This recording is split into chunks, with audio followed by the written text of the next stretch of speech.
Usually in here, because this is the uShip profile, we want to use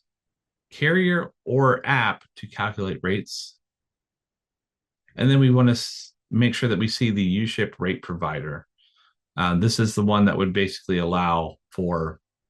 uShip to then calculate a rate for the products in the shipping profile. You can also add handling fee here or a flat amount, but typically, because we've already added a markup in our settings for our uShip app, we typically suggest that you do not add a handling fee or a flat amount fee here, but you're more than welcome to add that as well. Typically, if you create a profile outside of the normal uShip profile, let's say you ship normal things like beds and hutches and cabinetry, things like that that are a little bit more lighter weight than, let's say, like a really heavy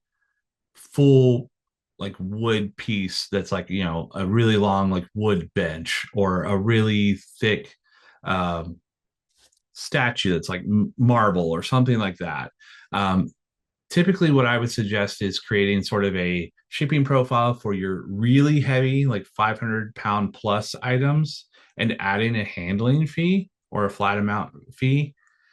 just so that your carriers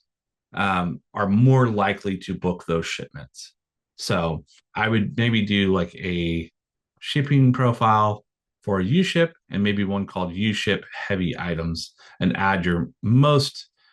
heavy 500-pound plus items products to that specific heavy profile with the additional rate of the um, with the additional handling fee, I should say.